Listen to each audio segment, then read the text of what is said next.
కాకినాడ జిల్లాలో ఉన్న జనసేన అధ్యక్షుడు పవన్ కళ్యాణ్ డివిజన్ల వారీగా నేతలు కార్యకర్తలతో సమావేశమవుతున్నారు. సమీక్షలు నిర్వహించి క్షేత్రస్థాయిలో పార్టీ పరిస్థితిని తెలుసుకుంటున్నారు. ఇవాళ సుమారు 15 డివిజన్ల నేతలతో సమావేశం కానున్నారు పవన్ కళ్యాణ్.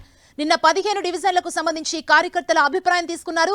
ఒక్కో డివిజన్లో వివిధ వర్గాలకు సంబంధించిన సుమారు 20 మందితో మాట్లాడారు. మీ సమస్యలేంటి, వార్డుల పరిస్థితులు ఎలా ఉన్నాయి, ప్రభుత్వ పనితీరు ఎలా ఉంది అని తెలుసుకుంటున్నారు.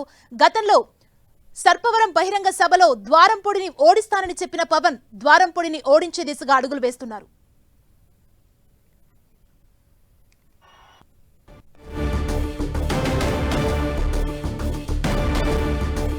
డివిజన్ల వారీగా నేతలు కార్యకర్తలతో సమావేశమవుతున్నారు. జనసేన అధ్యక్షులు పవన్ కళ్యాణ్ సమీక్షలు నిర్వహించి క్షేత్రస్థాయిలో పార్టీ పరిస్థితి ఏ విధంగా ఉందని వారందరితో మాట్లాడి తెలుసుకుంటున్నారు.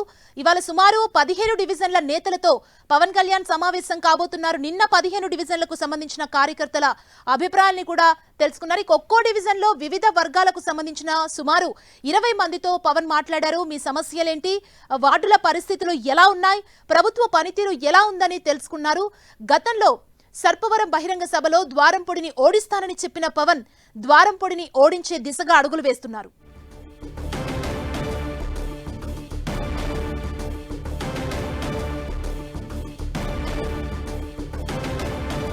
వివిధ వర్గాల నేతలతో పవన్ కళ్యాణ్ ఈ రోజు కూడా సమావేశం కాబోతున్నారు. కాకినాడలో పవన్ కళ్యాణ్ రెండో రోజు సమీక్షలు జరపబోతున్నారు.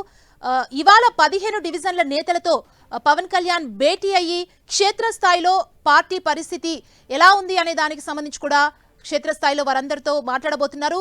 వివిధ వర్గాల నేతలతో పవన్ కళ్యాణ్ మాట్లాడతారు. పార్టీ పరిస్థితికి సంబంధించి వారి దగ్గర అభిప్రాయాలు కూడా తీసుకుంటారు. వారి సలహాలు సూచనలు కూడా తీసుకోబోతున్నారు. కాకినాడలో రెండో రోజు పవన్ కళ్యాణ్ నేతలతో భేటీ అవబోతున్నారు. ఇవాళ 15 డివిజన్ల నేతలతో పవన్ భేటీ అయి క్షేత్రస్థాయిలో పార్టీ పరిస్థితిపై పవన్ ఆరా తీయనున్నారు. ఇదే అంశానికి సంబంధించి మరిన్ని డీటెయిల్స్ మా ప్రతినిధి సతీష్ మనకు అందిస్తారు. సతీష్,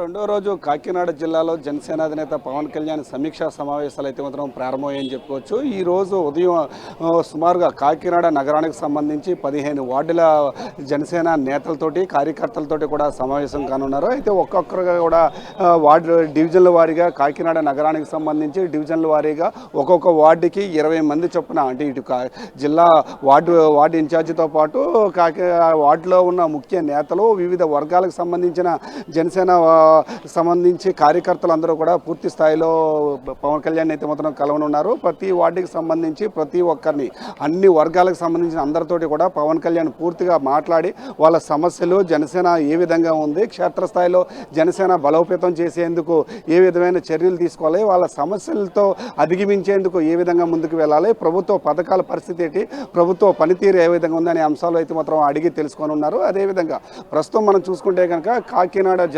జిల్లాలో కాకినాడ నగరానికి సంబంధించి ఈ నియోజకవర్గానికి జనసేన అధినేత పవన్ కళ్యాణ్ ప్రత్యేకమైన దృష్టి కూడా పెట్టారని చెప్పుకోవచ్చు. అయితే గతంలో కనుక మనం చూసుకుంటే కనుక సర్పవరం బహిరంగ సభలో కాకినాడ వైఎస్ఆర్సీపీ ఎమ్మెల్యేగా ఉన్న ద్వారంపూడి చంద్రశేఖర్పై విమర్శలు అయితే మాత్రం చేశారు. అయితే అతను ఖచ్చితంగా ద్వారంపూడిని ఓడించి తీరుతామని చెప్పి జనసేన అధినేత పవన్ కళ్యాణ్ కూడా చెప్పడం జరిగింది. ఇదే అంశంపై సవాల్కి ప్రతి సవాల్గా అయితే మాత్రం ఎమ్మెల్యే ద్వారంపూడి చంద్రశేఖర్ రెడ్డి కూడా పవన్ కళ్యాణ్ని ఓడించి తీరుతాను, దీనికోసం ఎంత దూరమైనా వెళ్తానని చెప్పి చెప్పడం జరిగింది.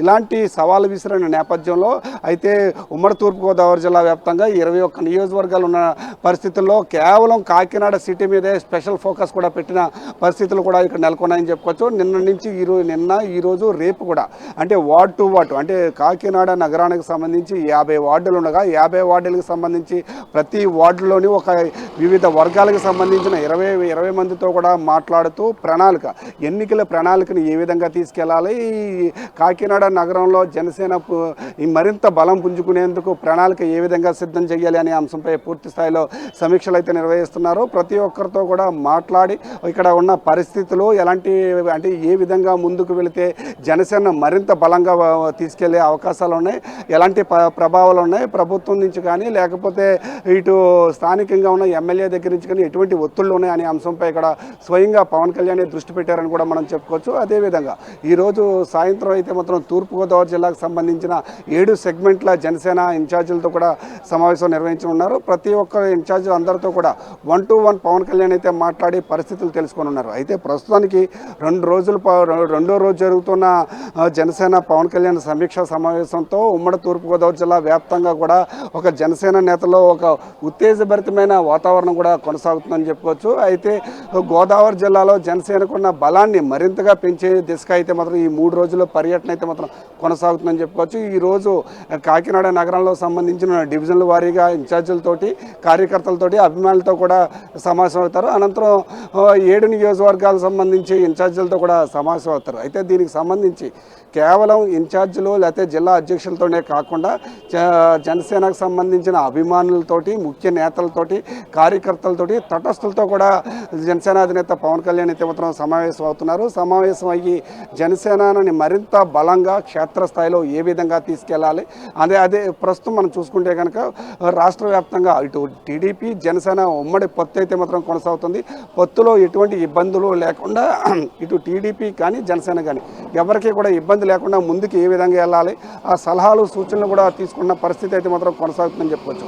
అయితే ప్రస్తుతం మనం చూసుకుంటే కనుక ఉమ్మడి తూర్పుగోదావరి జిల్లా వ్యాప్తంగా అన్ని నియోజకవర్గాల్లో కూడా పూర్తి స్థాయిలో సర్వేలు నిర్వహించుకున్నారు.